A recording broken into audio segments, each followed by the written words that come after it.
Ground control to Major Tom.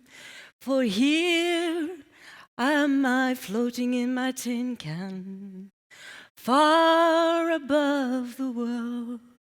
Planet Earth is blue, and there's so much we can do. Space Oddity, David Bowie. Yay! Hello, everybody! Wow.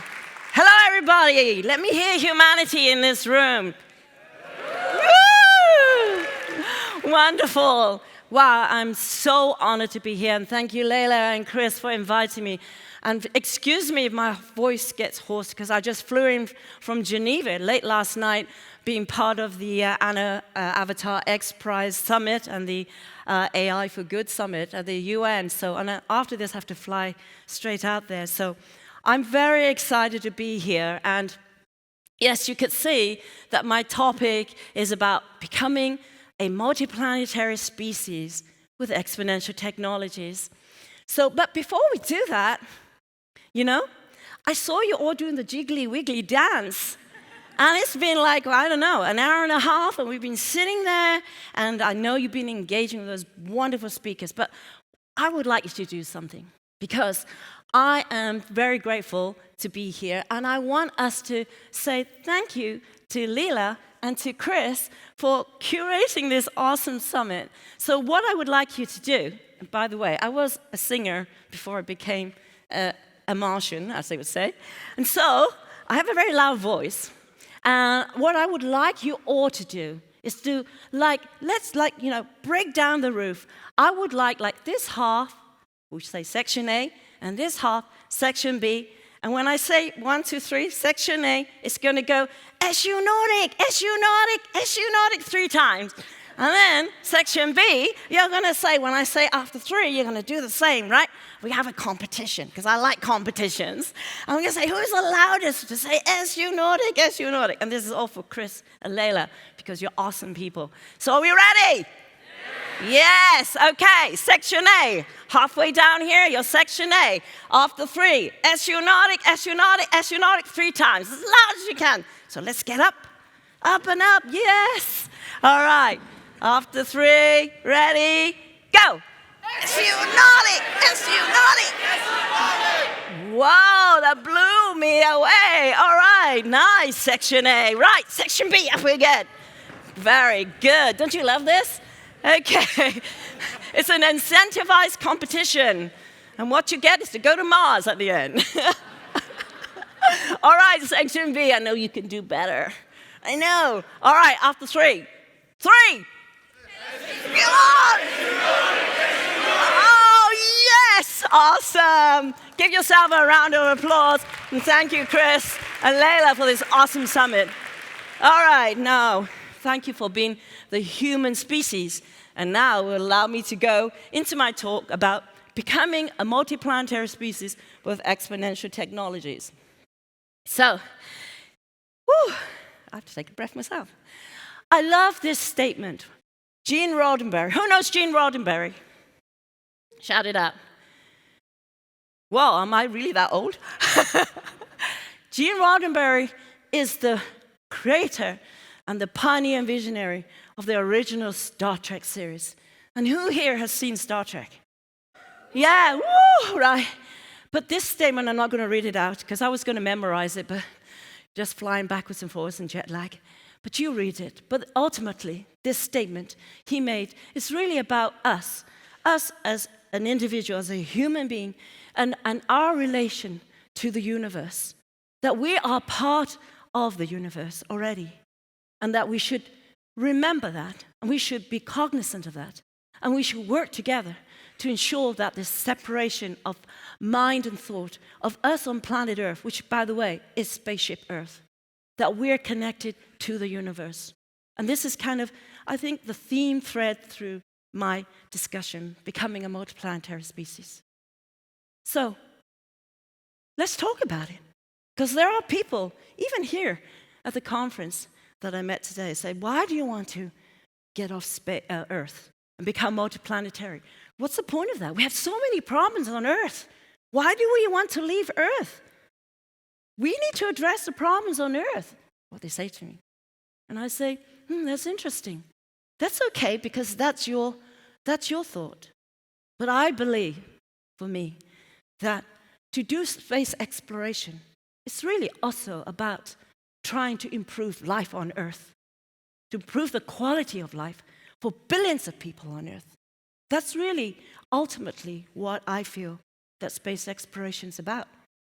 And to become multiplanetary, I do believe it's something that's innate in our DNA, that this humanity's evolution is part of our journey, because ultimately we are the explorers. We are the curiosity. We, each of us, and collectively as a human species. So let me open this up, because I have my own thoughts. I'd like to hear. Be courageous, and let me ask you, the audience, why do you think, and should we, become a multiplanetary species? Anybody? Fun. It's fun. Anything else?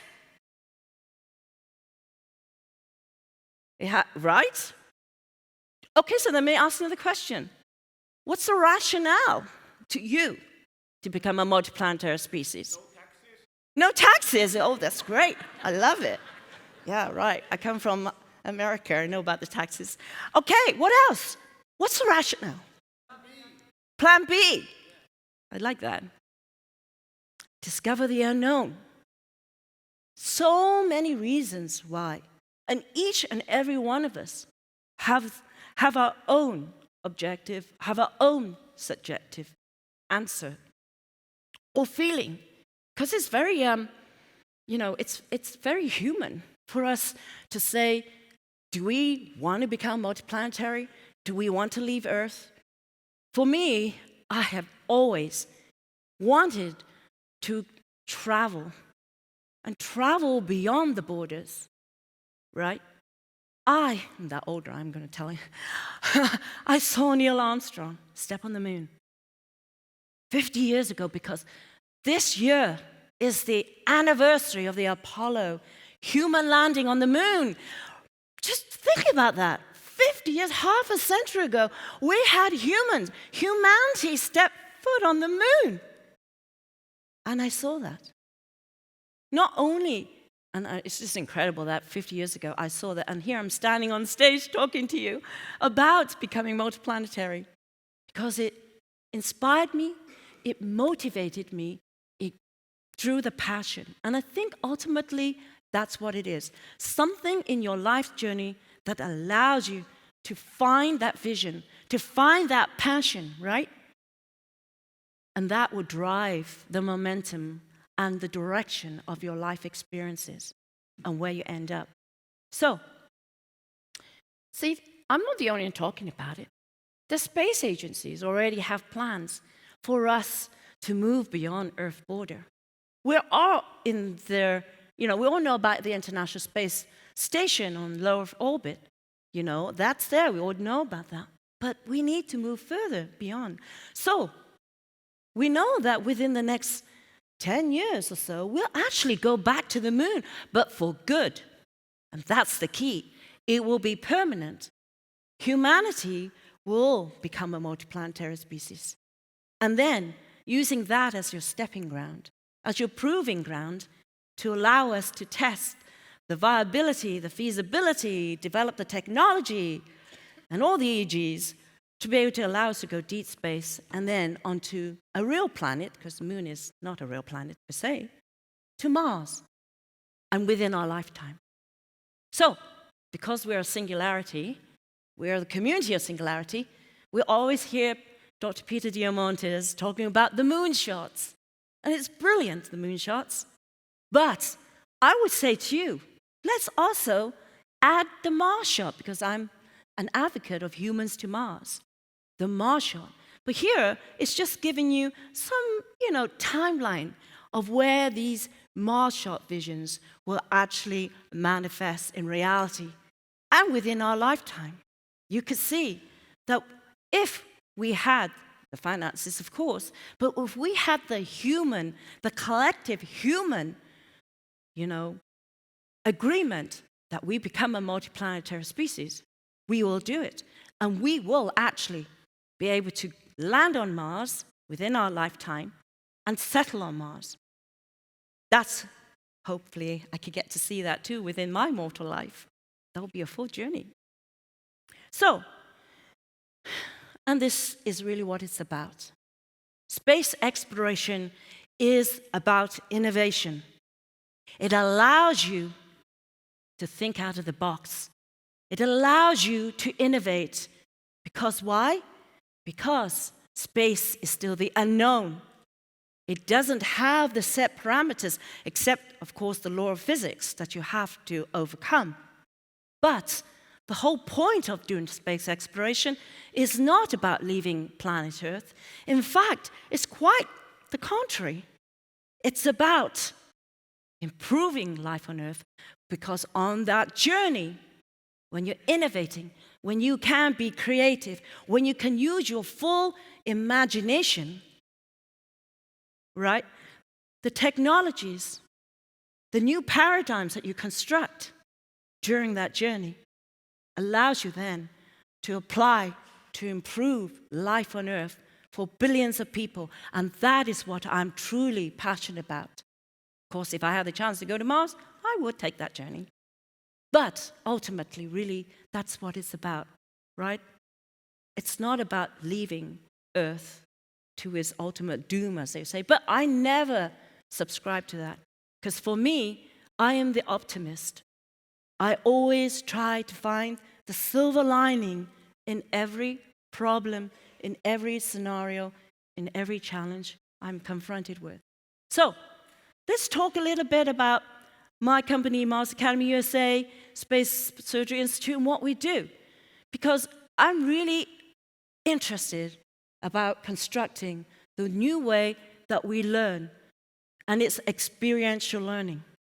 And not just experiential learning, but experiential learning with exponential technologies, because coming out of SU, that community, it's all about exponential technologies that will impact billions of people on Earth, and ultimately one day to allow us to become a successful multiplanetary species that not only allows us to survive, but thrive, and that's the key. We don't want to just go to space and just survive. We want to thrive, but we also want to apply those new paradigms, new constructs, to allow us to thrive on Earth, not just for the few select, but for the masses. We're a human species. We're about humanity. And that's what we're trying to do with Mars Academy USA. And so here, I'm just going to give you a few examples of some of the projects that we're working on over the last 4 years. Some are recent in the last year, that also integrates several different types of exponential technologies. But my background is in medicine and focusing on analog astronautics and space medicine. So we try to also put this into a whole full deployment of crews that are called analog astronauts, because we're not in space per se. We're still under 1G, 1 gravity. So, but we try to form these crew missions, deploy them into austere, isolated environments in certain areas, geographic areas on Earth that have similarities to Mars or the Moon. So we call those areas the analog Mars or analog Moon. So for us, we have taken missions, crew missions, 6 to 8 to, for example, Nepal, and to Everest is our early 2020. And we use these as sandboxes to allow us to innovate, to do R&D on the technology we're working on, but also to look at building human resilience, to also look at challenging ourselves individually and as a team to work on, crew cohesion, leadership, followership, all these things, the human side in the loop, right? So telesurgery, teleanesthesia is something we've been working on for the last 4 years. Of course, that's telemedicine and using 3D printing. So 3D printing is something that we've been working on, but a solar-powered 3D printer, which we'll show you later, and being able to 3D print medical tools, in this case, just an example of the first innovative And this is going to change the paradigm, how we're going to do anesthesia and ultimately surgery in space, but not just for space, in austere environments. The next, we will talk about Avatar Medic and Avatar Rescue. This is using the, not virtual reality, but augmented, mixed, and extended reality to enable a future humanoid, full sensorium, being able to come into a remote area in real time as an avatar, and to be able to train and also support on the field or in the field individuals that are trying to help save lives. Also, when you're talking about the human being, we're not all just about the physical, right? There's the mental, physiological side. There's the psychological side. So we're also, in these missions, we look at the psychological, the human behavior, and try to look at what are the challenges, how do we use technology to be able to act as countermeasures, to be mitigations against a lot of these psychological issues. Because when you're living in confinement and isolation, I assure you, a lot of these issues, mental health, comes surfaces.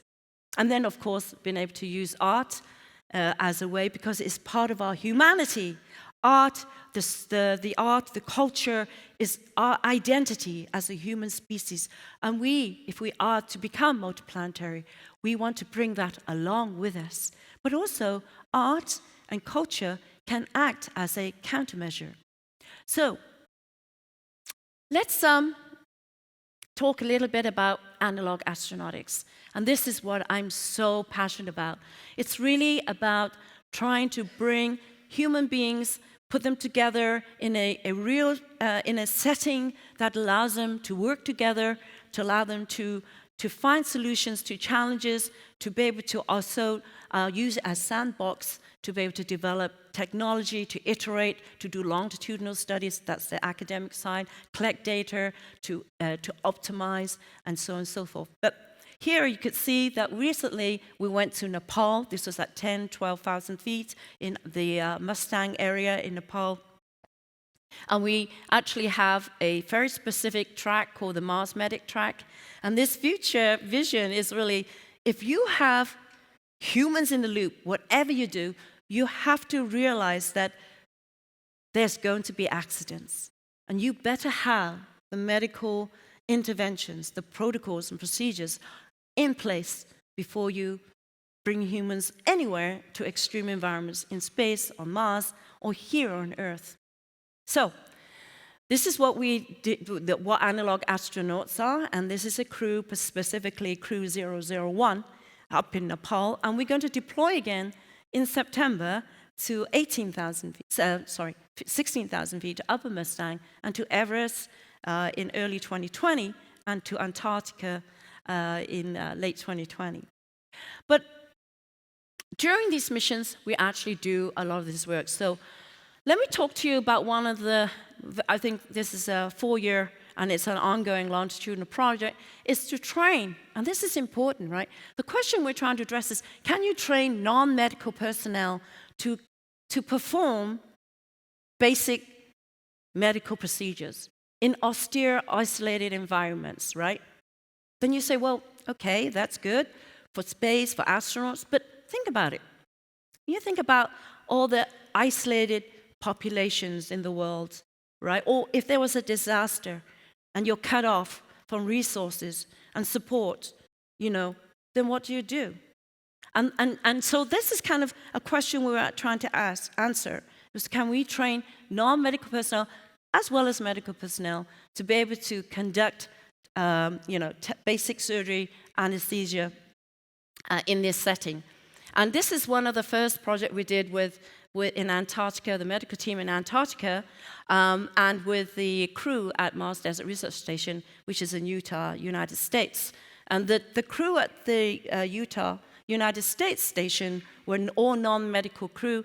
And then, of course, in Antarctica, in the Concordia station, these were the medical doctors, right? So they were using the telemedicine platform to be able to guide and telementor and train the non-medical crew to be able to conduct basic anesthesia, intubation, as well as, basic surgery. And I have to say, the answer to date, and this was 4 years ago, and we have been doing this over many years, collected data, and so far, the data looks very good. The answer is yes. Yes, you can. So we then, of course, expanded the study to include more exponential technologies, which is 3D printing. And you can see here this slide. This is multiple crews, different times, but training them to do intubation, training them to do surgery. And you could see here the different crews. Basically, they were a mixture of non-medical and medical crews. But what's interesting, we're also incorporating a solar-powered 3D printer. This is something that came out of Mars Academy, USA, where we also, innovate technology. So we tested our very first, and now we're probably at TRL 4 with this technology. It's a solar-powered 3D printer. We've 3D printed out medical tools. We integrated it into the tele-anesthesia, telesurgery protocol procedures. We teach the crew how to use the 3D printer. But the point is that you could see how this can change the paradigm of healthcare and access here on Earth, right? Because now, think about it. You can 3D print. You can 3D print a lot of things, but you can 3D print, because it's solar powered, medical tools in off-grid, in areas where there is no power, in a disaster when the power is cut, and you need on-demand medical tools or whatever you need. You can 3D print it with a solar-powered 3D printer. And what's interesting now is that we're trying to now expand this technology and actually to create maybe the first solar-powered bioprinter. It's going to be challenging, but that's what we're going to work on. But that's what allows you to think like that, right? Because we're in that space environment. And you can see its direct application if we are to be successful as a multiplanetary species. So what's interesting is we also, and you can see below, and I'm going to point to you here. Here, this is changing the paradigm of how we're going to actually conduct surgery in austere environments and in space, the Vapour Jet. This whole piece here, called the Vapour Jet, was 3D printed and tested out on the International Space Station by the astronauts.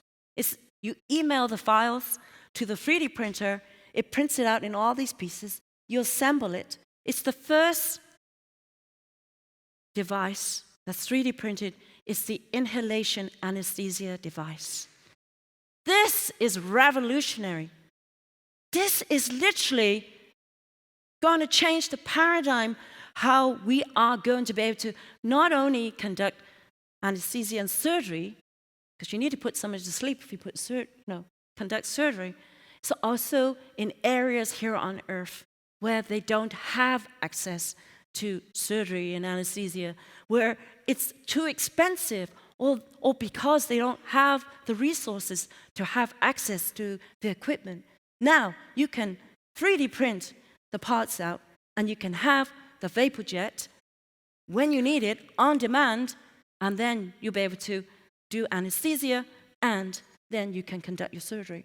So here you could see the crews testing out. They 3D printed the parts. The Vapour Jet is part of a Vapour Jet system. They learned how to incorporate the system together, and then first they learned how to do intubation, then they 3D printed out the Vapour Jet, incorporated the system, and then, of course, that's a training mannequin, because obviously we can't work on a full human being till we're into full clinical trials. But this is an example of exponential technology that actually is going to create and construct a new paradigm, how we're going to actually have access, democratize access to healthcare and services on Earth as well as on the Moon and on the way to Mars and on Mars. So with that said, here we already know about the different realities, VR, AR, MR, extended reality. So I want to talk about here when I came back from Geneva for the Anna Avatar X Prize summit that's going on. And one of the projects that we're doing is Avatar Medic. And Avatar Medic is the future, is the Mars shot. right? But when we bring it back to the Earth shot, right, mentality or the timeline, that's what we're doing now. And the whole vision of Avatar Medic is one day you'll be able to transport a humanoid, a human avatar with all the human sensorium, pressure, touch, smell, vision, auditory, olfactory, all this sensorium using extended reality, which is really haptics and multi-haptics, multi-sensor tracking bodysuit, right? Being able to bring that into an avatar in real time, remote, into the field. Whether the field is the battlefield to help save an injured soldier or civilian, or whether it's a disaster and it's supporting the first responder in the field, right? Whether it's also, in the operating theater when the surgeons need expert advice, or, and this where it applies to everyone, when in your own privacy of your home, when a loved one has suffered some medical emergency and they need immediate help while they're waiting for the paramedics. This is the future. This is the vision. This is a new paradigm of using exponential technology in a practical, applicable way. Of course, this is still a long journey. Hey, that's what we're all on. It's a journey. But to have the vision and to try to manifest it and to have the passion and drive to make it real, that's what it's about. And so with Avatar Medic then, we actually did proof of concept, first using artificial intelligence, and the team won the IBM Watson AI in a hackathon recently, and they did the first proof of concept using Avatar Rescue, which is a small component, a very first start of what we eventually, this is what we call the Earth shot for the Mars shot of Avatar Medic. So Avatar Rescue, and I had a video, but it's not working, so sorry. But really, Avatar Rescue is using AI chatbot, where it's incorporating deep learning, machine learning, to be able to then bring, using spatial computing, which in this case, we used the HoloLens, to bring in an avatar into a remote situation to offer remote, real-time relief, right? And so we proved that using the AI chatbots. And that was the hardest challenge right now is to integrate, there's two challenges, to integrate the technology, to be able to connect and to communicate. And that is with the AI chatbot, with the spatial computing, which in this case we use the Magic Leap, right? That is something that's a challenge, but if you can find that secret sauce, you're really on your way. So we're really excited about this, and I'm sorry because in this particular scenario, it was actually in a disaster situation, and somebody had a cardiac arrest, and then they had to, a non-medical person in the field had to try to do CPR, and so we brought in the avatar to help to support that non-medical trained person to actually conduct CPR, as you could see in this next picture. And that's our avatar that we brought in. So I know I have not much time, so I just want to end quickly on what we're doing right now using art. And it's all about, space is also about transformation, right? We call the Alkanaut. We actually have an Artonaut program incorporating art and culture in our missions. But it's really about self-transformation, about self-empowerment, and building your own resilience, and understanding, not just physically going out into the universe, but also, and I think this is the key to success, is to also traverse inwards, the inner space of self. Because if you totally understand your inner space, then your relationship to yourself, to your immediate environment, and to the world on a global level, and into space would be different, the way that you see it. So here we have the use of body mapping, which is already a clinically accepted intervention for patients with mental issues like depression, anxiety, or terminal patients with cancer. So what we did was we took that body mapping art therapy into our missions, and you could see them. Basically, they lie on the ground on a piece of paper, and they draw the outline of their body, and then they do nonverbal expression using art as a way to express their physical, psychological, and mental state at that moment in time. It's just a fingerprint of that moment in time. But what we did was, during the mission, we will then do another body art in the middle of the mission and the end of the mission, post-mission. And then we're able to see the transition, the changes, if there are in those states, their physical, their mental, psychological state. And you can see here, it's very self-explanatory how each body art that person did at that moment, what they're trying to express in their own way. And it's a really great way, because sometimes it's so hard for us as human beings to really communicate. Even the language barrier really is a barrier for us to communicate in an authentic way, in a deep meaning way. But what's interesting, we actually use the Google Tilt Brush, which is in VR. So now the storytelling, the expression can be shared in real time. So they wore the HTC Hive VR, AR goggles headset, and they used the Google Tilt Brush. And in real time, they, the creator, were in their own body map. In real time, they can walk around it, walk in it, walk under it, over it, and around it. And they can talk about why they're painting that, whatever they're painting, with the people around. So it's storytelling in real time using technology, but also it's a potential novel countermeasure that we're using. So with that said, another thing we used is called conflict resolution, and we developed a program using VR, AR, and you could see here one of the crew members actually engaging in the conflict resolution called the Burning Mars Love,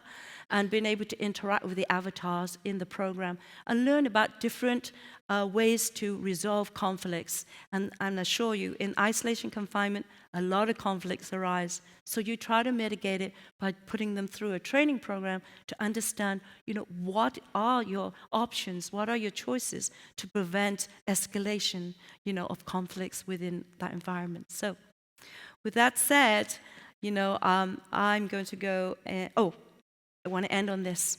So becoming a multiplanetary species, well, we really are. When you think about it, look at these images.